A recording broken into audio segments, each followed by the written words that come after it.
You know that feeling, right? You get up, walk with purpose into another room, maybe the kitchen or the bedroom, and then you stop.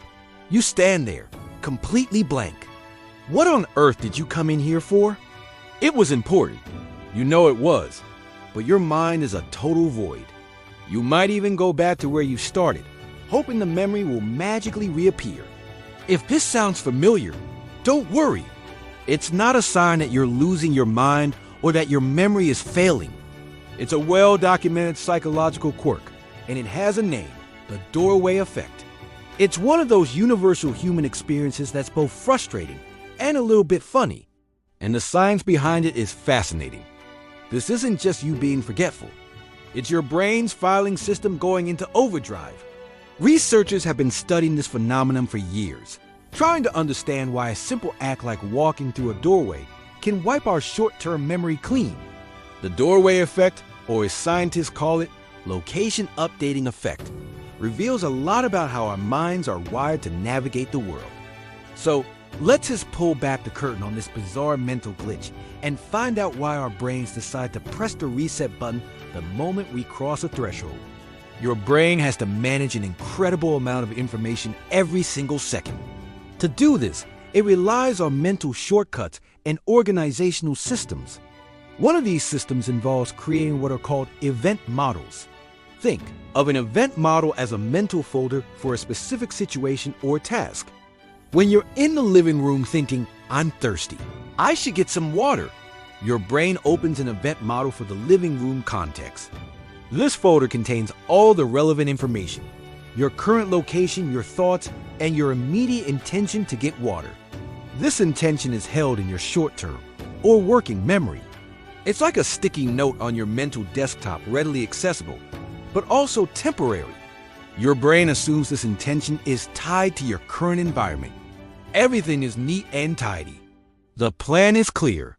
The problem starts when you decide to act on that intention and move to a new location. As you get up and walk towards the kitchen, your brain is still holding on to that sticky note. But the doorway is coming up, and that's where things get interesting.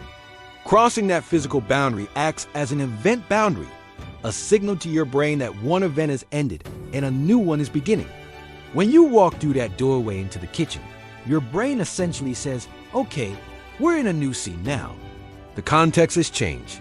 This new environment has its own set of potential activities and objects. Maybe the oven is on, or there's a pile of mail on the counter. Your brain, in an effort to be efficient, decides to clear out the old event model from the previous room to make space for a new one. It thinks the information from the living room probably isn't relevant here in the kitchen. In this mental house cleaning process, it sweeps away the old context.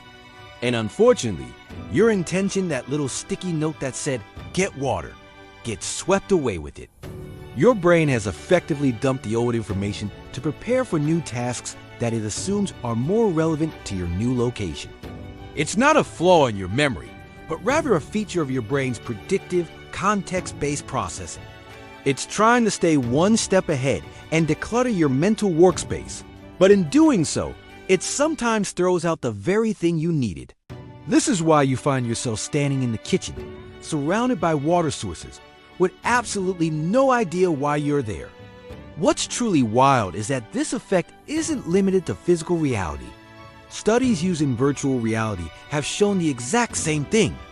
Researchers had participants navigate through a virtual environment, picking up and carrying objects from one table to another. When the participants walked through a simulated doorway to get to the next table, they were more likely to forget which object they were supposed to be carrying. But if they walked the same distance within a single large virtual room without a doorway, they remembered just fine. This proves that it's not about the distance you travel or the time that passes. It's the act of crossing a boundary itself that triggers the memory wipe. The doorway serves as a powerful cue to your brain to segment your experience and close the previous mental chapter. Your mind is constantly building a narrative of your life, broken down into scenes. Doorways are the cuts between those scenes. It is an incredibly efficient way to organize the continuous flow of information from the world around us.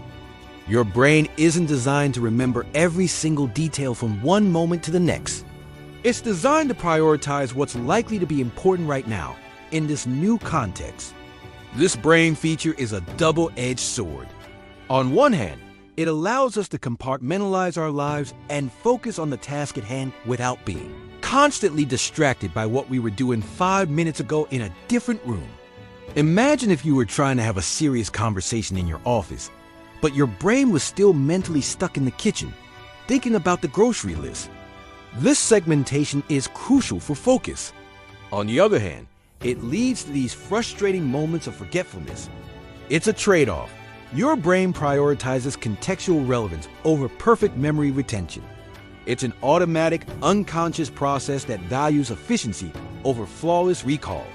So, how can we outsmart our own brains and fight the doorway effect? The key is to make your intention more robust, so it doesn't get swept away during the mental reset. One of the most effective methods is to engage more senses. As you decide what you need to do, say your intention out loud. For example, literally say, "I am going to the kitchen to get a glass of water."